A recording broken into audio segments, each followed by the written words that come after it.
এটা ছোট করে নি, একটু ছোট করে রাসেল ভাই।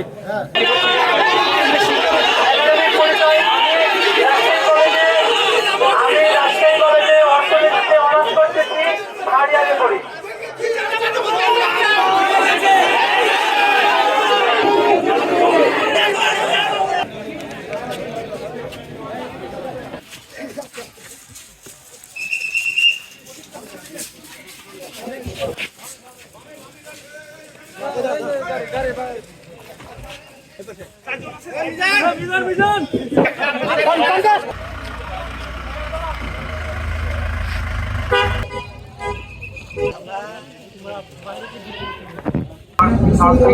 যারা এখানে উপস্থিত আছো, একটা অনাকাঙ্ক্ষিত ঘটনা ঘটে গেছে। তবে যারা এসেছে তারা অনসক্ত এবং তোমাদের সামনে গেছে। এই ঘটনার জন্য তারা ক্ষমা চাইবে বলে আমাদেরকে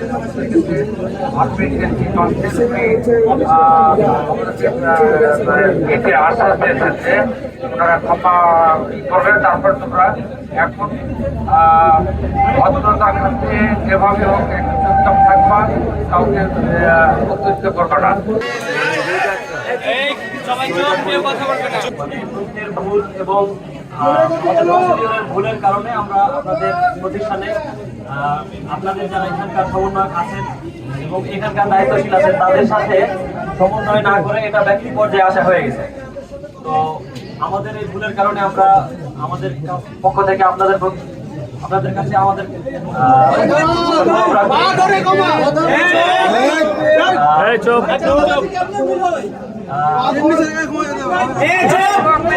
চলমান যে ছাত্র সপ্তাহ বা শিক্ষার্থী সপ্তাহ চলতে সম্ভবত এইখানে পরবর্তীতে যেন কোনো প্রকার আমাদের পক্ষ থেকে কোনো হ্যাসেল না হয় বা ঝামেলা না হয় এটা আমরা ইনশোর করার চেষ্টা করি।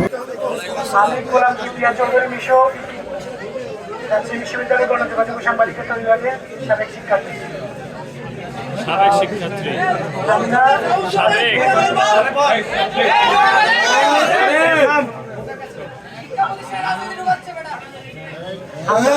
আজকে কিছু ভুল তথ্যের ভিত্তিতে এই প্রতিষ্ঠানের যে মালিক আমরা শুনেছিলাম তিনি একজন মন্ত্রী, তো সে বিষয়ে কিছু ইনফরমেশন নেওয়ার জন্য আমরা এখানে এসেছিলাম। তো সেখানে কিছু জায়গায় শিক্ষকদের সাথে আমাদের একটু কথা কাটাকাটি হয়েছে। অপমান করছেন আপনারা। আচ্ছা, এইখানে হচ্ছে আমরা আমাদের স্টুডেন্ট উইক চলছে, মানে আমাদের যে ছাত্র সপ্তাহ 2025 সেটা চলতেছিল। আমরা হচ্ছে হঠাৎ করে জানতে পারি যে এইখানে কয়েকজন মানুষ বলতে 3 জন ছিল, আমরা ভিতরে গেছিলাম।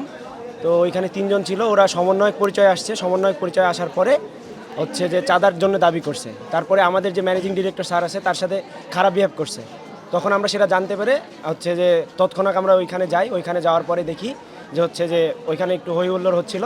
দিয়ে আমরা ভিতরে যাই, দেখি যে হচ্ছে যে ওরা সমন্বয়ক পরিচয় দিয়ে চাঁদার দাবি করছে। এটাই আমরা যতদূর জানছি এতটুকু। আর আমাদের ডিরেক্টর স্যারের সাথে ওরা খারাপ ব্যবহার করছে না, এখনও নাম আমরা জানি না। এখন আমরা ছাত্ররা বাইরে সবাই আসি, আমরা এখানে আপাতত অবস্থান করতেছি, ওরা এখনও ভিতরে আছে।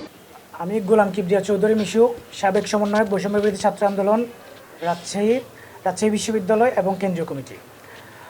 প্রিয় প্রিন্ট, ইলেকট্রনিক এবং ডিজিটাল মিডিয়ার সাংবাদিক ভাই বোনেরা, আসসালামু আলাইকুম। আজ 25শে ফেব্রুয়ারি মঙ্গলবার রাজশাহীর বারিন্দ মেডিকেল কলেজে ঘটে যাওয়া ঘটনার অনাকাঙ্ক্ষিত পরিস্থিতি এবং অভিযোগ প্রসঙ্গে আমাদের অবস্থান পরিষ্কার করতে আজকের এই সংবাদ সম্মেলন।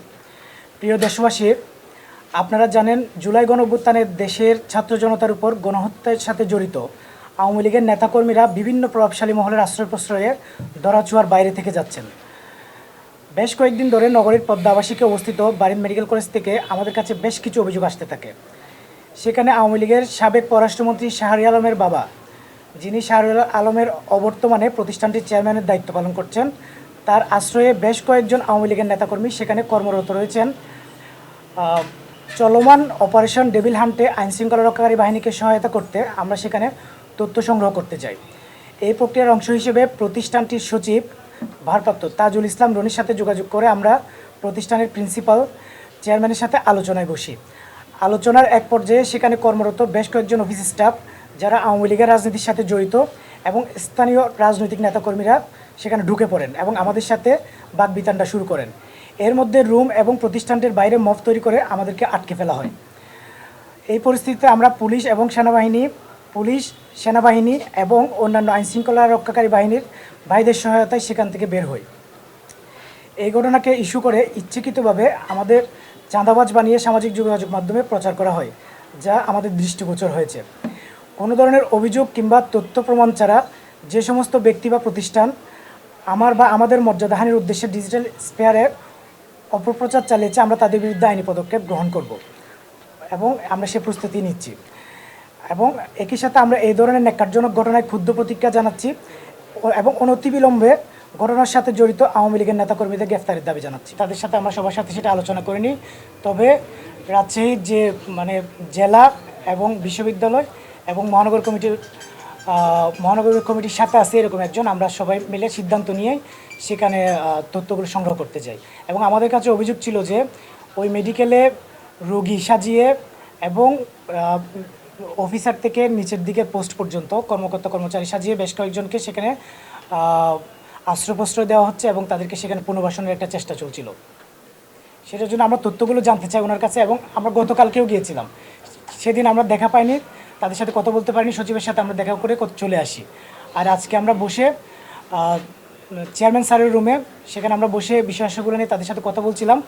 এর মধ্যে 30 থেকে 40 জন মতো বাইরে থেকে ঢুকে ভিতরে আমাদের সাথে শারীরিকভাবে আমাদেরকে লাঞ্ছিত করে এবং ধাক্কাধাক্কি করে। এই পরিস্থিতি থেকে পরে আমরা পুলিশ এবং আইনশৃঙ্খলা রক্ষাকারী বাহিনীকে অবহিত করি যে এখানে আমরা আটকা পড়েছি, আমাদেরকে যেন এখান থেকে নিরাপদে উদ্ধার করা হয়। আপনাদের আহ্বানে তাহলে আইনশৃঙ্খলা বাহিনী সেখানে গিয়েছিল। হ্যাঁ, তাহলে ওখান থেকে আপনাদেরকে নেওয়ার পর কোথায় নেওয়া হয়েছিল?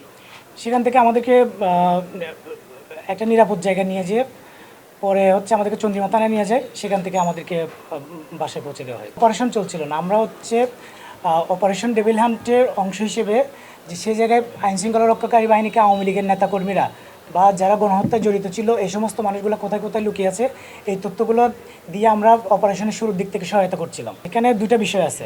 একটা বিষয় হচ্ছে সে জায়গায় যে মবটা ক্রিয়েট করে আমাদের উপর হামলা করা হয়েছে, আমাদেরকে আটকে রাখা হয়েছে, সেখানে বেশ কিছু আওয়ামী লীগের নেতাকর্মী ছিল এবং আমরা তাদের তথ্য সংগ্রহ করছি, আমরা রাতের মধ্যে মামলার প্রস্তুতি নিচ্ছি, 1 নম্বর।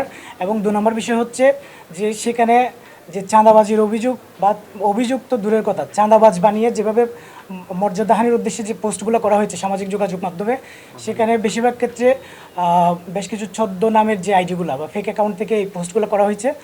আমরা সেগুলো শনাক্ত করছি যে যারা মর্যাদাহানির উদ্দেশ্যে এই পোস্টগুলো করছে তাদের বিরুদ্ধে আমরা যথাযথ পদক্ষেপ নেওয়ার জন্য প্রস্তুতি নিচ্ছি।